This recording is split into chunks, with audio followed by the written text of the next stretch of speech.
Welcome back to Offroad Outlaws, guys, and today we're going to be doing a very highly requested build of the Can-Am X3. Now, before I get any further into this video, I just want to let you guys know that I actually, between the last time I played Offroad Outlaws and this time, I made a bunch of technical changes to the emulator I was running it on, and also to some actual PC settings, and so the game runs so much smoother now, and I actually completely reset my garage and everything, and really kind of came at it from a fresh start, and now, thankfully, it looks like we won't ever have to deal with any frame rate lag issues again, even in the multiplayer open lobbies. So this is going to be absolutely huge for us, and I can't wait to see what happens in the next Offroad Outlaws multiplayer stream.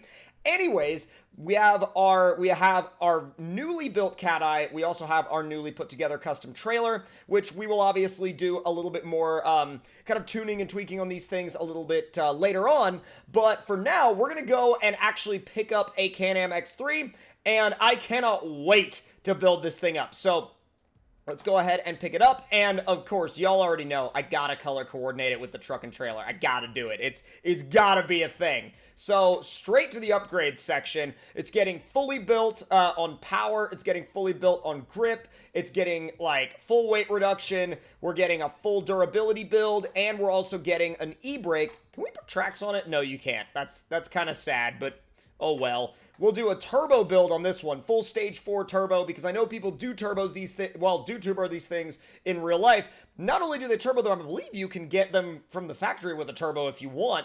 But let's go ahead and go straight into the tuning now. And I believe we only have one suspension option available, and that is UTV independent type. Now, that's not really a problem because you can build it out a ton. Like, you have so much of a range of upgrades that you can do. But let's go ahead and actually mess with the axis width just a little bit. I'm not going to make this thing super crazy. I'm still going to try and keep it somewhere in the realm of realism. Let's see, 0.5. And we'll offset it back just a tad. Not too much, but just enough to where we won't really have to be too concerned about it handling all the extra power we just threw at it. And then, now, obviously, of course, before I go on, there are many different ways that you can build one of these. You can do a trail riding build, you could do a mud build, you could do like a stock plus type build. There's a lot of different ways you can go about doing a build on one of these things, and in my opinion, there's really no right way to do it. There's more of just like, what is your personal preference? And so I'm kind of doing a baseline right now to see what that would sort of look like for me. So let's now mess with the shocks, and let's see if we can get a, not really a, well, I kind of like those a little bit better, but then again, I go back to option 1, and oh, you can just barely see the independent reservoirs for option 1. Yeah, those look so good. All right, let's see if, ooh, we can beef them up a good bit. They kind of crash through the control arms, but technicalities. Shock size 1.2. Proper big boy shocks now. Like full-on big boy shocks. So let's give it some more travel. Not a ton more. In the front, we're going to be running 0.42. And in the rear, I think we'll run probably about 0.42 as well. That actually sets it up really nicely. I think we're definitely in the neighborhood of what I would call probably like a semi-realistic build. Not like the most realistic build on the planet, but definitely in the realm of realism, so to speak. So let's go ahead and bump up the wheel radius in the front. Not too much, though. Probably to about 1.1, and then the width to about 1.3. So we'll do 1.1 and 1.3. Doesn't look bad. It doesn't look bad at all. I'm actually really digging how that came out.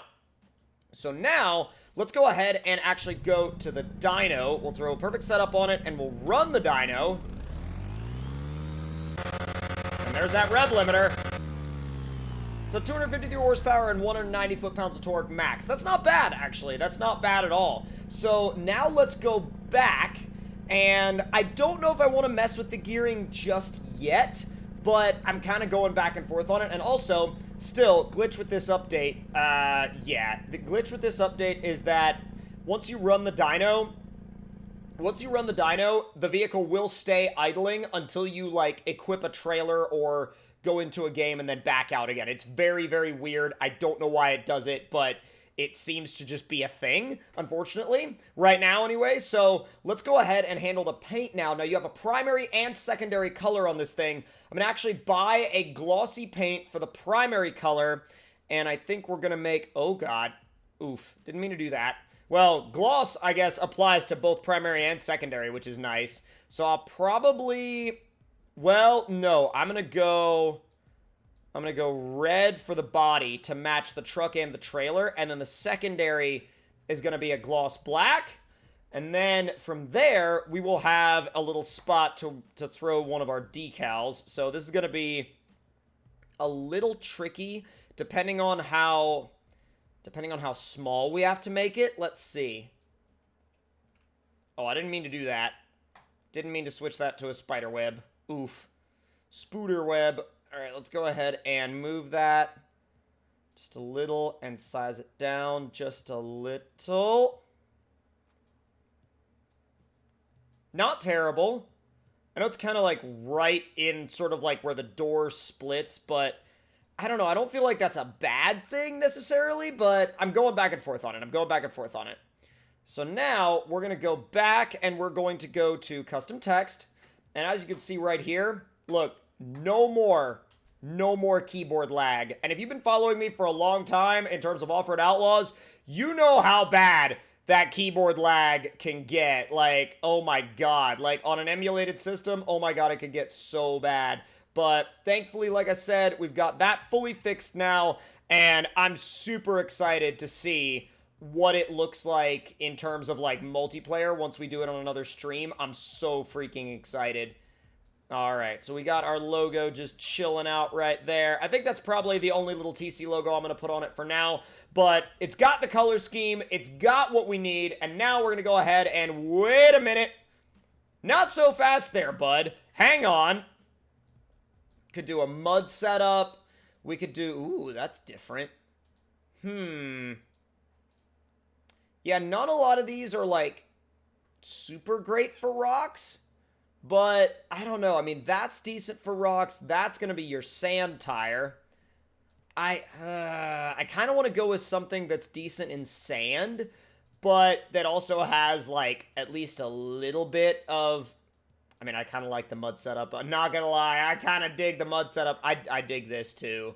I know it kind of stinks on rocks, but it looks great. And it's going to work really well for the mud. So I'm going to go with those. They look really good. Really good. So let's go ahead and handle our wheels now. I kind of like a bead-locked version of the stock ones, actually. As weird as that might sound, and I know that it might sound a little odd, I like to chrome the stock ones and then bead lock them and honestly just kind of keep them like that. I really like the way that looks.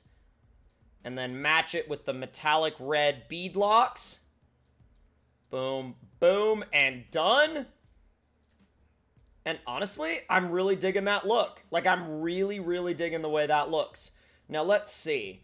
Throw a light bar up top, and we do want to throw a winch on the front of it because I think it would look, you know, I think it looks a little bit better, and I think it definitely is more functional that way.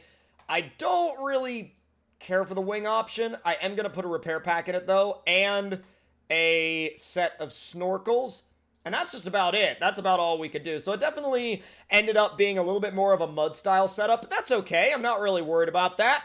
All right, let's go ahead and... Uh-oh, we got to equip that trailer first. So let's go ahead and equip the trailer. And then, also, after making sure all of this worked, not only does... Oh, hello there. All right. Not only does everything work really well, but my custom maps work again. And that is a huge deal, because if you guys remember from one of my previous streams, we couldn't get the custom maps to work. But I figured that out, and we're good to go. So, single player, custom maps, and you better believe they work. And I think I'm going to go test this one out at, let's try Hazard County. I mean, I know Hazard County is kind of like a typical place to go for one of these tests, but like, I really like the fact that now these RP-based maps can actually work well for us since our game doesn't lag anymore. And it wasn't the game's fault. It was actually my fault, and it was a setting that I had set up wrong for my emulator. So it took me a while to figure it out, but now that I've got it figured out, it works like a freaking dream.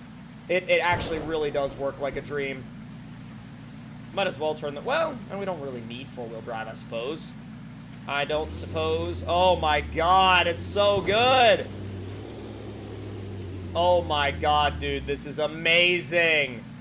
This is freaking amazing. Wow. Oh my god, it's so good. It's so freaking good. We need to find a spot to test the X3 out. Here, map menu. Upvote and favorite. Thank you. Oh no, I want to just see. I want to see the map, not like go to the map menu. I mean, I like the map menu. It's cool, but so much out here, and I don't really know my way around here all too well. But hey, got a mud pit. This might be where we go to unload the freaking X3. Did not mean to back myself up into that space, but that's okay. I love this setup right now. I know it's kind of simple and kind of basic, but it works well. I'm digging it. Oh, man. Look at this. Oh, that's so sick. Don't need the lockers. I'm just going to throw the all-wheel drive on so we don't kind of get bogged down right there. Now, let's go ahead and get this thing swapped out. Oh, dude. Thing is so nice. Oh my god. So nice. What a setup, dude. What a freaking setup. I love it. I absolutely love it. And I don't think that there's, like, many other vehicles that look as good together as this setup that we got going on right here because, dude, it's a beastly little setup. Like, I love it so much. And honestly, I think it turned out so incredibly well. I think it really, really did. So without any further ado, and without any more rambling on, I'm just going to lock everything down and go for it. I'm not even going to initiate that. 3, 2, 1, let's go! Holy deep mud. Wow. But this thing's eating it up. Try to stay out of the rev limiter. Dude, the low range works great! It works freaking awesome in the mud. It's literally up to the hood. It's almost up to the, well, almost up to like the bottom of the snorkel. Yeah, trying to modulate the throttle and stay out of the rev limiter, but wow. Dude, that's so good. That's so freaking good. I love it. I absolutely love this thing. It's wild. And I definitely think that you guys need to build one of these. Not only do you need to build one, but you gotta build a mud one. Like, if you haven't tried this thing in the mud yet, oh my god, you're missing out. It's so freaking good. Now, if you guys enjoyed this build in Offroad Outlaws, make sure to let me know your thoughts and opinions in the comments below. Hit that like button if you enjoyed, subscribe if you're new, and I'll see you guys next time.